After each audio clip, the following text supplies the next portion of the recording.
আজ তোমাদের সাথে কোনোরকম কোনো তেল বাটার বা চিনি ছাড়াই একদম বেকারি স্টাইল হেলদি বিস্কুটের রেসিপিটাই শেয়ার করব।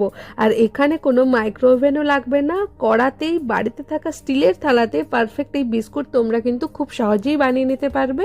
তো চলো দেখে নিই রেসিপি। এর জন্য একটা পাত্রে 1/3 কাপ ঘি আর 2 টেবিল স্পুনের মতো মিশ্রি গুঁড়ো নিয়েছি। এই দুটোকে প্রথমে হাত বা হুইস্কের সাহায্যে ভালোভাবে ফেটিয়ে নিতে হবে, যতক্ষণ না পর্যন্ত টেক্সচারটা প্রায় এরকম ক্রিমি আর একদম ফ্লাফি হয়ে যাচ্ছে। ভিডিওতে দেখতেই পাচ্ছ এরকম হয়ে গেলে তখন বুঝবে যে ফেটানো একদম কমপ্লিট। আসলে এটা করলে তোমার বিস্কুটগুলো আরও বেশি খাস্তা হয়, আরও বেশি ফ্লাফি হয়। এরপর শুকনো জিনিসগুলো দিয়ে দেবো। তার জন্য এখানে আমি কিন্তু কোনো রকম কোনো আটা ময়দা ব্যবহার করিনি, আমি তোমাদের আগেই বলেছি এটা হেলদিভাবে বানাবো। তার জন্য আমি এখানে 1 কাপের মতো রাগি নিয়েছি। রাগিটা তোমরা নর্মাল মুদি দোকানে হয়তো নাও পেতে পারো, তবে অনলাইনে এটা খুব সহজেই পাওয়া যায়।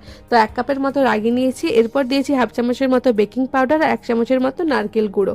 তো এগুলোকে ভালোভাবে হালকা হাতে মেখে নিতে হবে। এরপর অল্প অল্প করে দুধ দিয়ে একটা সেমি সফট ডো বানিয়ে নিতে হবে। এখানে কিন্তু শক্তভাবে ডো মাখলে চলবে না, একটু হালকা মানে রুটি মাখার মতো একটু নরম করে মাখতে হবে। আমার এখানে এই 1 কাপ রাগির জন্য প্রায় 4 থেকে 5 চামচের মতো দুধ লেগেছে। আর দুধের পরিমাণটা কিন্তু তোমাদের প্রয়োজন মতো কম বেশি করতেই পারো।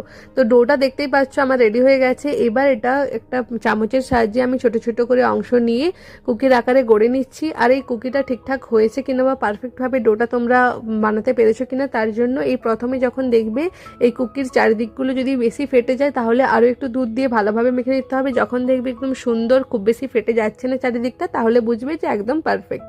তো এভাবেই আমি একে একে সব কুকিগুলো বা বিস্কুটগুলো গড়ে নিয়েছি গোল গোল শেপে। তো তোমরা এখানে তোমাদের পছন্দ মতো যে কোনো শেপ দিতে পারো, কোনো অসুবিধে নেই। আমার এখানে সবগুলোই প্রায় গড়া হয়ে গেছে। এবার এগুলো একটু ডেকোরেশনের জন্য বা একটু সুন্দর দেখতে লাগবে, তার জন্য উপর থেকে আরও কিছুটা করে নারকেল কুঁড়ো দিয়ে দিয়েছি। তোমরা এভাবে নারকেল গুঁড়ো না দিতে চাইলে এই স্টেপটা কিন্তু স্কিপ করতে পারো, কোনো অসুবিধা নেই। আমার এখানে সবগুলো রেডি করা হয়ে গেছে। এবার আমি এখানে একটা স্টিলের থালা নিয়েছি, তাতে অল্প করে ঘি বুলিয়ে বিস্কুটগুলো একে একে একটু ডিস্টেন্সে রেখে সাজিয়ে নিয়েছি। এবার আরও একটা কড়াতে আমি আগে থেকে 5 থেকে 6 মিনিটের জন্য গরম করে নিয়েছি। তার উপরে একটা মাঝখানে স্ট্যান্ড বসিয়ে ওপর থেকে বিস্কুটের থালাটা দিয়ে আবার ওপর থেকে আরও একটা স্টিলের থালা ভালো করে চাপা দিয়ে দিয়েছি। আর মিডিয়াম ফ্লেমে 25 থেকে 30 মিনিটের মতো বেক করে নিয়েছি।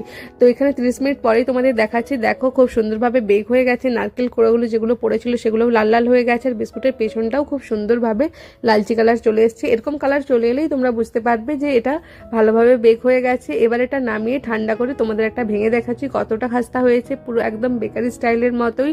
আর এটা খেতে কিন্তু অসম্ভব সুন্দর হয়েছে। ঘি দেওয়ার জন্য সেন্টটা তো আরও ভালো লাগছে। তো তোমরা একবার হলেও এটা বানিয়ে দেখো।